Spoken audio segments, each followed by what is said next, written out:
Good morning students. Last class में हम जो इम्पोर्टेंट क्वेश्चंस थे amino acid, protein, nucleic acid के वो डिस्कस कर रहे थे। और उसके बाद अब हम एक नई यूनिट स्टार्ट करने जा रहे हैं जो कि यूनिट नंबर आपके जो सिलेबस में है वो 5 है। ठीक है, इसके अंदर हम पॉलीमर्स, सिंथेटिक पॉलीमर्स, प्राकृतिक बहुलक, संश्लेषित बहुलक और रंजकों का अध्ययन करेंगे। तो यूनिट नंबर 5 संश्लेषित बहुलक,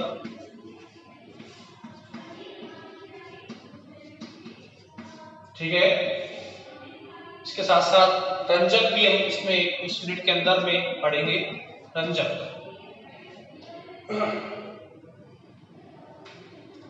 ये हमारी एक नई यूनिट है।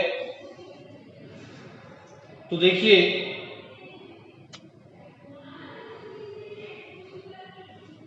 बहुलक क्या होते हैं। सबसे पहले हम बहुलकों को परिभाषित करते हैं, उसके बाद इनके बारे में आगे जानकारी प्राप्त करेंगे। देखिए बहुलक को बोलते हैं पॉलीमर। पॉलीमर एक ग्रीक वर्ड है। यह दो ग्रीक वर्ड से मिलकर बना है। दो ग्रीक वर्ड कौन कौन से हैं? एक तो पोली यानी कि बहुत सारे, और एक मर, पोली और एक मर, यानी कि पोली का मतलब है अनेक और मर का मतलब है इकाई। अनेक इकाइयां जब आपस में जुड़ती हैं, समान प्रकार की इकाइयां जब आपस में जुड़ती हैं तो पॉलीमर का निर्माण होता है, बहुलकों का निर्माण होता है। ठीक है, तो बहुलकों का निर्माण संरचनात्मक इकाइयों के आपस में जुड़ने पर होता है। ये इकाइयां आपस में सहसंयोजक बंध के द्वारा जुड़ी रहती है। तो मैं लिखता हूं यहां पर बहुलकों का निर्माण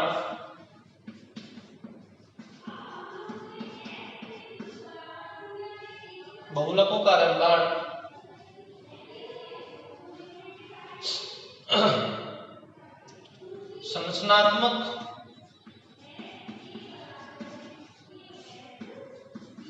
इकाइयों के संरचनात्मक इकाइयों के आपस में जुड़ने से होता है। आपस में जुड़ने से होता है, ठीक है। और ये संरचनात्मक इकाइयां आपस में किससे जुड़ी रहती हैं? सहसंयोजक बंध से जुड़ी रहती है। ये जो इकाइयां हैं ये आपस में सहसंयोजक बंध से जुड़ी रहती है।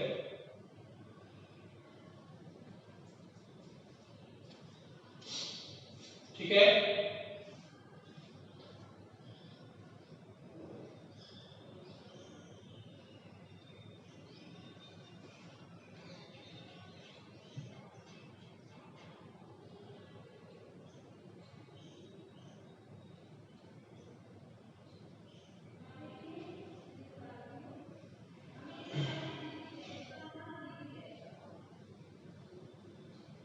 तो लिखिएगा बहुलक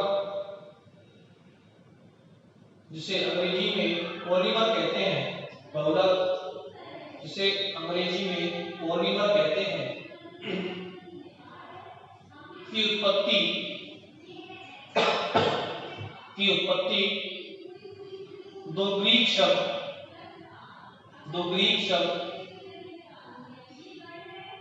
पोली, जिसका अर्थ होता है अनेक, जिसका अर्थ होता है अनेक, तथा मर अर्थात भाग या इकाई से मिलकर हुआ है। ठीक है, जो पॉलीमर दो ग्रीक वर्ड है पोली और मर। पोली का मतलब अनेक, मर का मतलब इकाई से मिलकर हुआ है। आगे लिखिए, बहुलकों का निर्माण, बहुलकों का निर्माण संरचनात्मक इकाइयों के, बहुलकों का निर्माण संरचनात्मक इकाइयों के वृहद पैमाने पर आपस में जुड़ने से होता है, आपस में जुड़ने से होता है। ठीक है,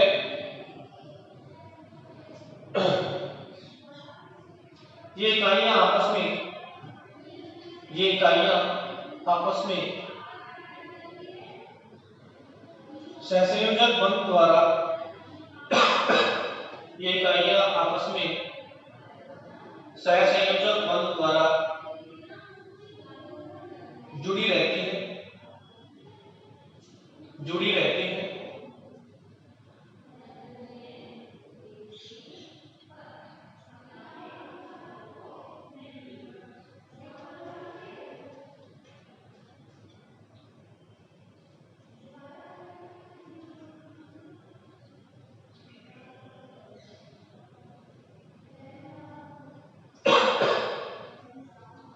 ठीक है, इन संरचनात्मक इकाइयों को हम क्या बोलते हैं? ये संरचनात्मक इकाई है, इन्हें हम क्या बोलते हैं? एकलक इकाई। क्या बोलते हैं इनको? एकलक इकाई, मोनोमर यूनिट। तो बहुत सी एकलक इकाइयां आपस में जुड़ के क्या बनाएंगी? बहुलक बनाती है। क्या बनाती है? बहुलक बनाती है। तो लिखिए, इन संरचनात्मक इकाइयों को, इन संरचनात्मक इकाइयों को हम एकलक इकाई कहते हैं। हम एकलक इकाई कहते हैं। क्या कहते हैं इनको? एकलक इकाई कहते हैं। बहुत सी एकलक इकाइयों के जुड़ने से, बहुत सी एकलक इकाइयों के जुड़ने से, बहुत सी एकलक इकाइयों के जुड़ने से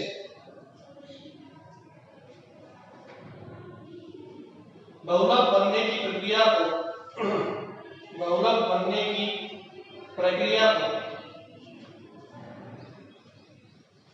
बहुलीकरण कहते हैं। बहुलीकरण कहते हैं। ठीक है, तो ये था बहुलक के बारे में सामान्य जानकारी। बहुत सी एकलक इकाइयां जब आपस में जुड़ती हैं तो क्या बन जाते हैं? बहुलक बन जाते हैं। अब ये इकाइयां जब आपस में जुड़ेंगी तो उनके जुड़ने को कहते हैं बहुलीकरण। बहुलक के निर्माण की प्रक्रिया कहलाती है बहुलीकरण। देखिए, जैसे कि ये एथीन है, अब एथीन के एन इकाइयां आपस में जुड़ेंगी तो ये क्या है? एथीन। एथीन की एन इकाइयां आपस में जुड़ेंगी तो क्या बन जाएगा? पॉलीथीन। अब इसकी एक इकाई कहलाती है, इसकी एकलक इकाई क्या कहलाती है? एथीन। और बहुत सारे एथीन जब जुड़ेंगे तो क्या हो जाएगा? पॉलीथीन बहुलक बन जाएगा। तो इनको जब हम गर्म करेंगे O2 उच्च वायु दाब पर, तो ये आपस में जुड़ के इस तरीके से जुड़ के आपस में एक दूसरे से जुड़ के ये पॉलीथीन बहुलक का निर्माण कर देंगे। इस मुक्त मूलक क्रियाविधि के द्वारा इन पे ये इकाइयां आपस में जुड़ती हैं और ये एथीन से पॉलीथीन बहुलक बन जाता है। यहाँ पर ये एथीन क्या है? एथीन को हम बोलते हैं एकलक इकाई। कौन सी इकाई है ये? एकलक इकाई।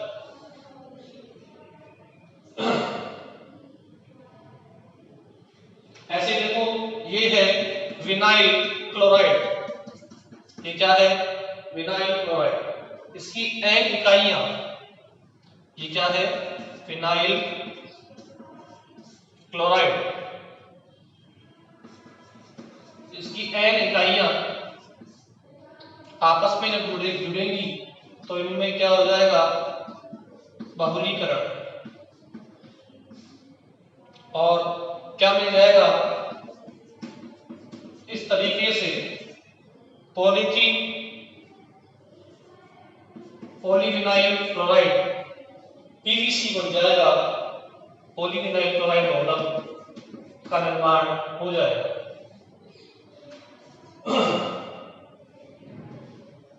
ठीक है, तो एकलक इकाइयों के आपस में जुड़ने से ये एन एकलक इकाइयां आपस में जुड़ेंगी तो ये बहुलक बन जाएगा पॉलीविनाइल क्लोराइड। देखो सिंपल से विक्रिया है बहुलीकरण का। ये संयोजन होता है क्या है? एकलक इकाई। जब एक एन एकलक इकाइयां एक ही जब आपस में जुड़ती हैं आपस में, तो हमें इस तरीके से ये बहुलक प्राप्त होता है। जैसे यहाँ पर एक की जगह कौन ले लिया हमने? एथीन। तो ये इस तरीके से पॉलीथीन बन गया बहुलक। ऐसे विनाइल क्लोराइड की एन इकाई आपको मिल देंगे तो ये क्या बन गया हमारा? बहुलक।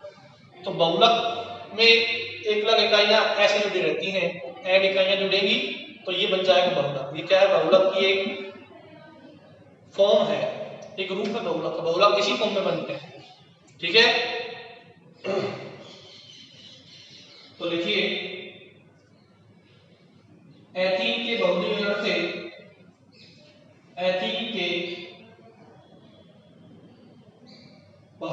से पॉलीथीन का बनना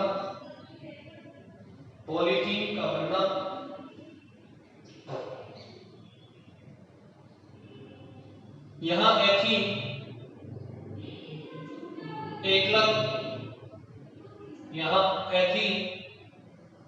एकलक तथा पॉलीथीन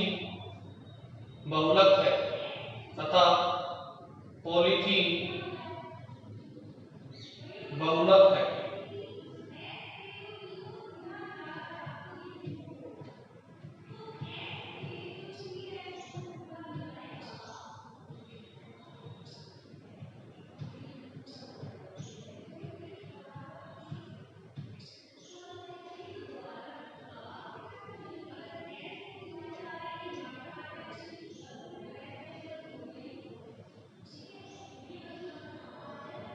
ठीक है।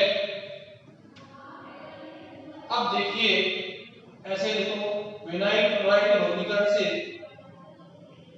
ये क्या है? विनाइल क्लोराइड के बहुलीकरण से दूसरा एग्जांपल देखो, विनाइल क्लोराइड के बहुलीकरण से पीवीसी का बनना।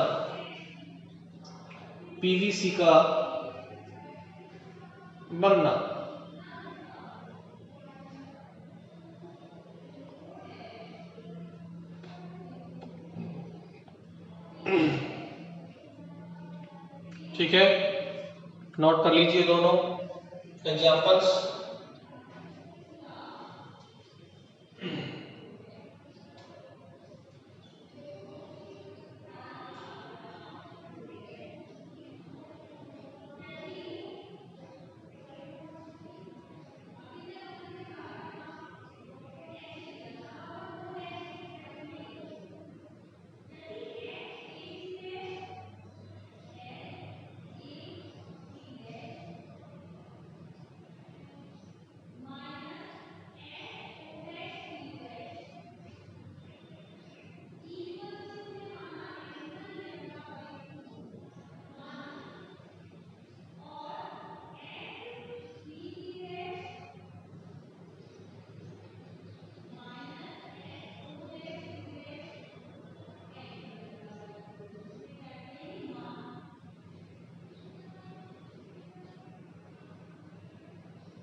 अब देखिए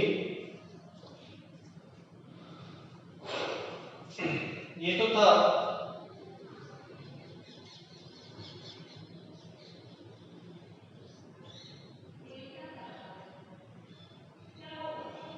बहुलकों के बारे में सामान्य परिचय।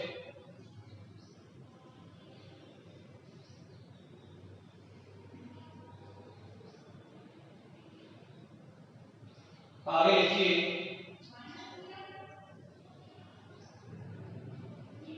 किसी बहुलक श्रृंखला की लंबाई किसी बहुलक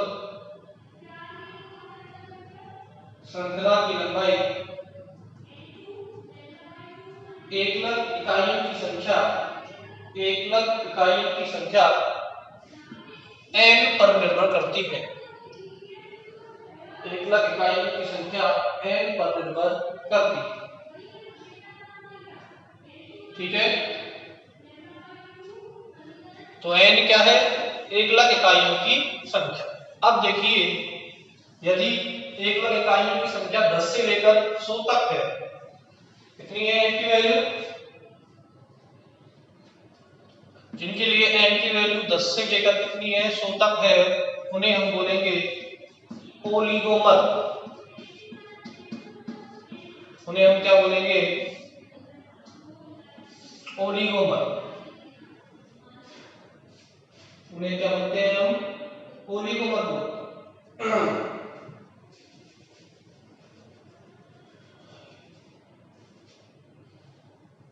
ओलिगोमर बोलते हैं।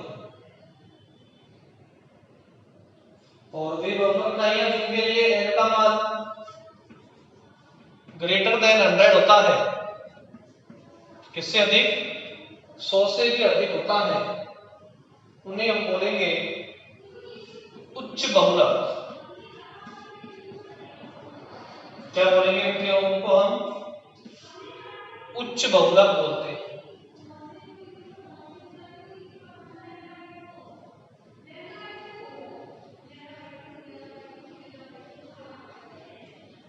ठीक है,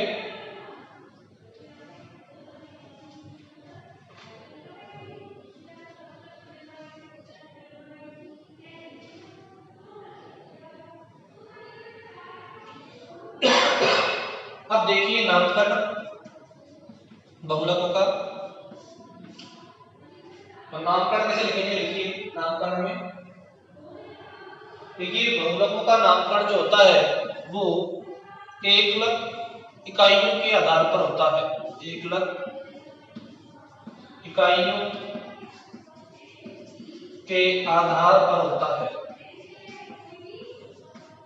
इनके आगे क्या लगाते हैं? हम पॉली लगाते हैं।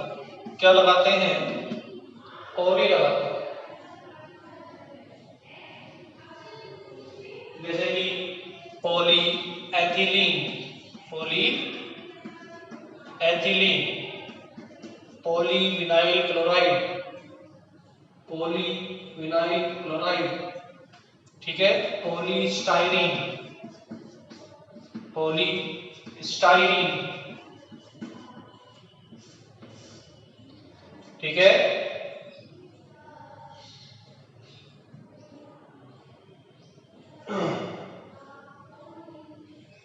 तो लिखो बहुलकों का नामकरण उसकी एकलक इकाइयों के आधार पर किया जाता है।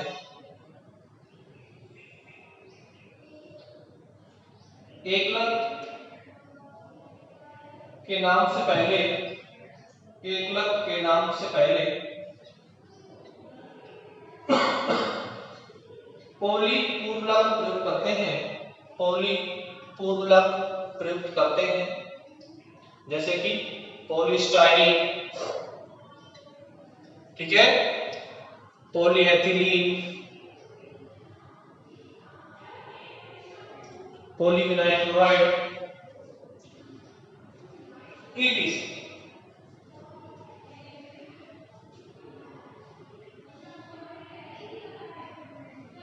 ठीक है,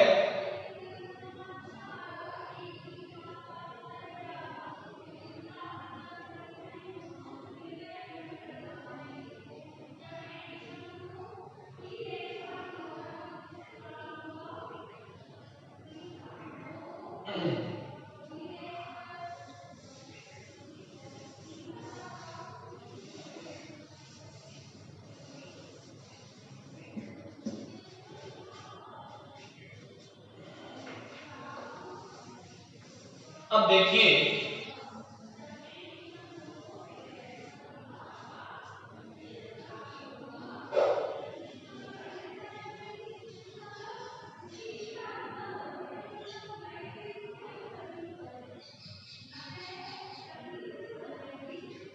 नेक्स्ट है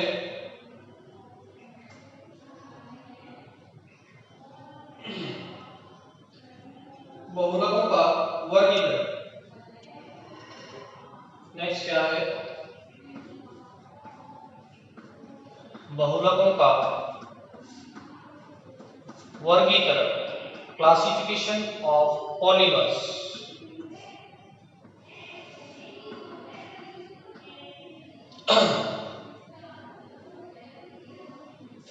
बहुलकों का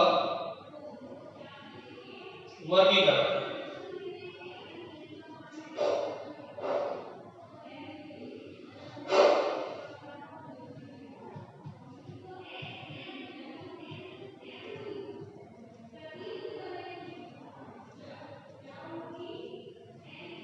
तो देखिए बहुलकों का वर्गीकरण इस प्रकार किया गया है। तो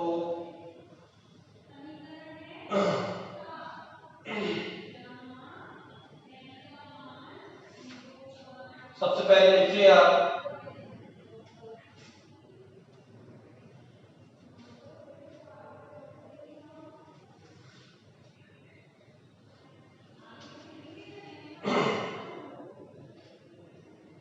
स्रोतों के आधार पर वर्गीकरण।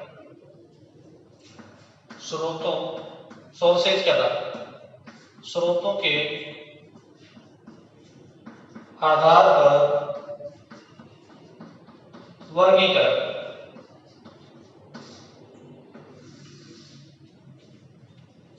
तो देखिए इस आधार पर इन्हें हम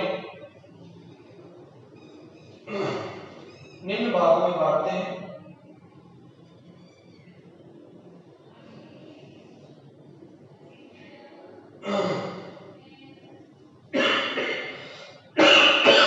सबसे पहला है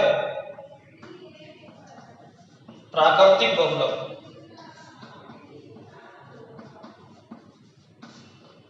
फिर है संश्लेषित बहुलक,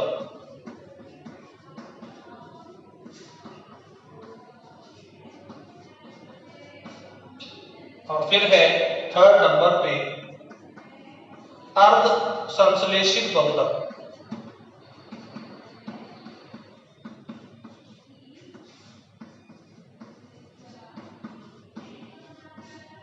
अर्ध संश्लेषित बहुलक।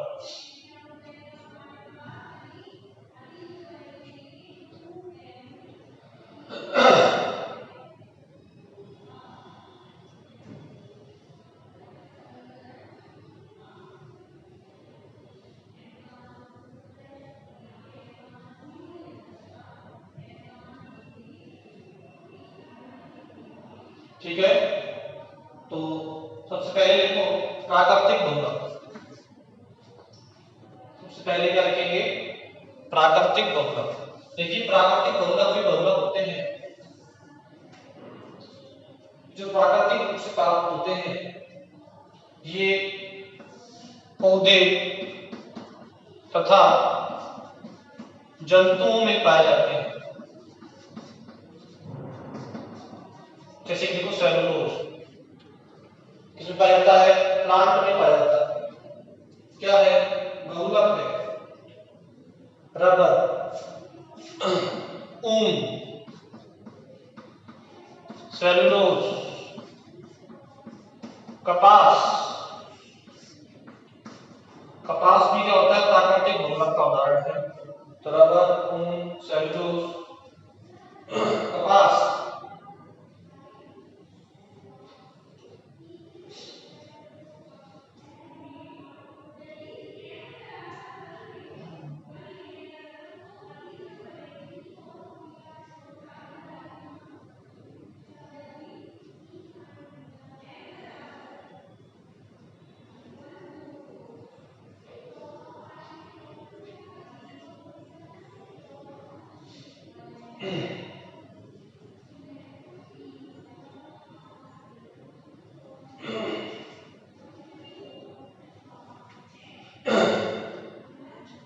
ठीक है। तो वे बहुलक लिखिए, वे बहुलक जो प्राकृतिक रूप से प्राप्त होते हैं, वे बहुलक जो प्राकृतिक रूप से प्राप्त होते हैं या प्रकृति द्वारा निर्मित होते हैं या प्रकृति द्वारा निर्मित होते हैं, प्राकृतिक बहुलक कहलाते हैं। ये बहुलक पौधे तथा जंतुओं में पाए जाते हैं। ये बहुलक पौधों तथा जंतुओं में पाए जाते हैं। इनके एग्जाम्पल्स क्या है? रबर है, कपास है, सेलुलोज है, ऊन है। ये सभी प्राकृतिक बहुलकों के एग्जाम्पल्स हैं।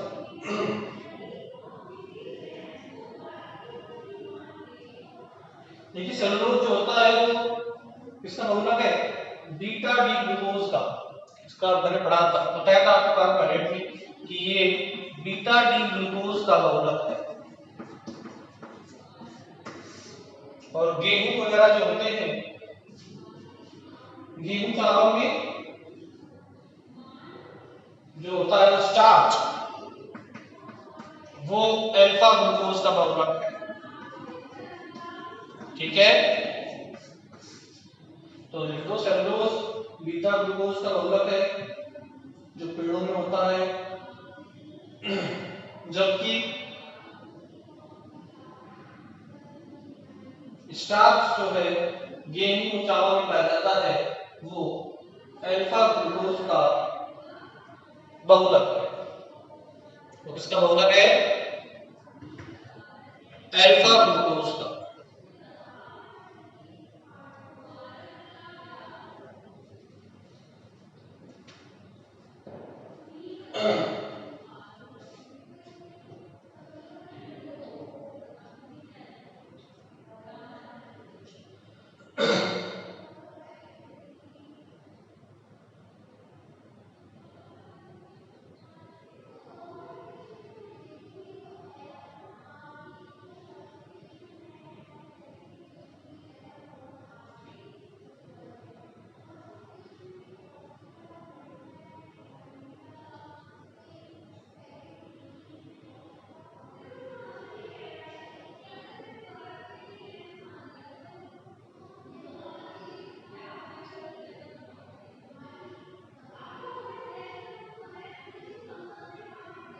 ठीक है,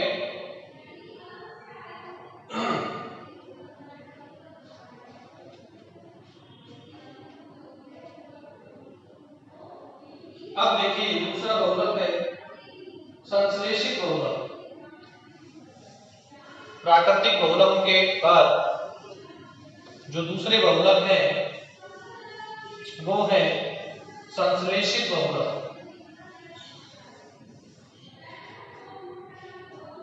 दूसरी बहुलक कौन से है? संश्लेषित बहुलक।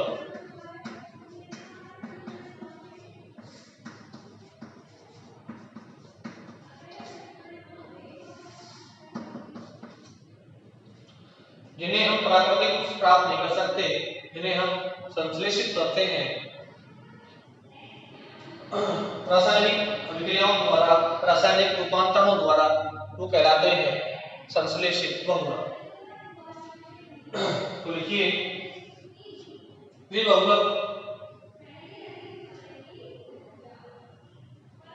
जिन्हें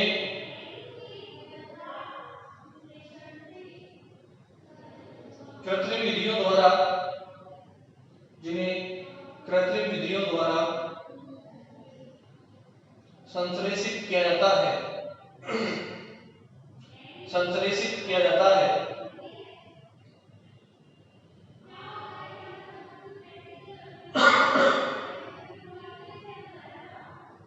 संश्लेषित बहुलक कहलाते हैं।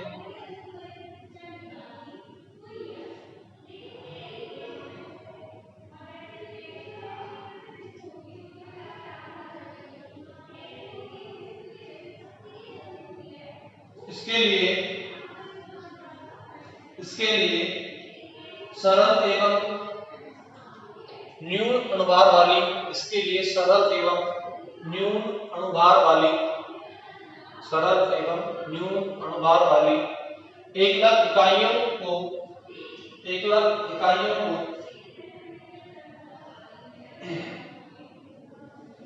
लेकर 1,00,000 इकाइयों को लेकर विभिन्न विधियों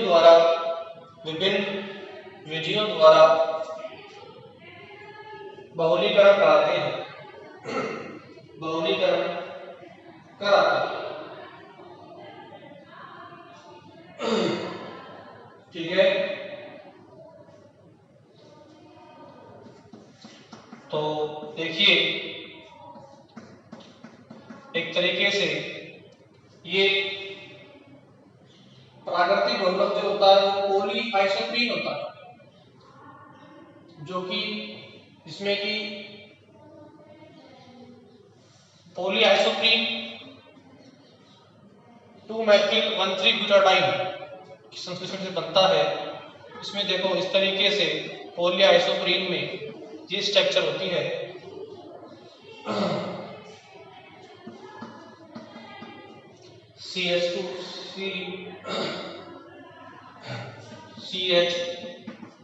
CH2 का होल एन, ये क्या है? Poly isoprene.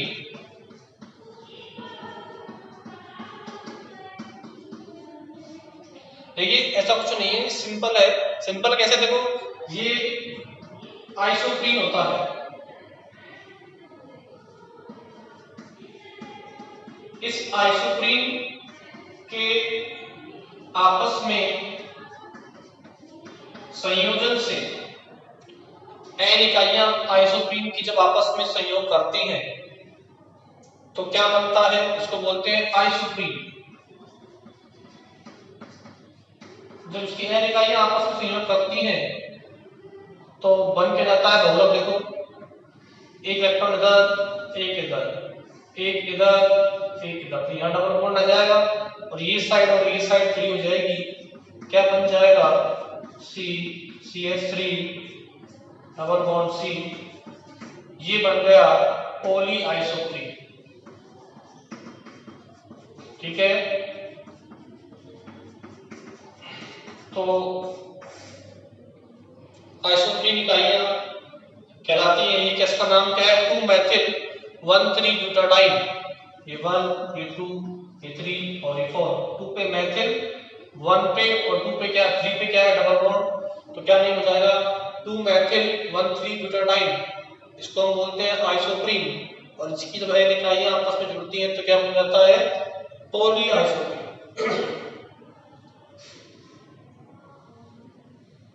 ठीक है, और ऐसे ही इसका दूसरा एग्जांपल है पॉलीथीन, जो बताया था मैंने आपको अभी। पॉलीथीन के अंदर बताया था आपको भी मैंने, एन इकाइयां आपस में जुड़ जाएंगी। क्या नाम है? पॉलीथीन। ठीक है, इससे आगे हम नेक्स्ट क्लास में डिस्कस करेंगे। आज की क्लास में इतना ही। एक जनरल क्लास थी पॉलीमर्स के लिए। अगली क्लास में इससे आगे का वर्गीकरण देखेंगे। धन्यवाद।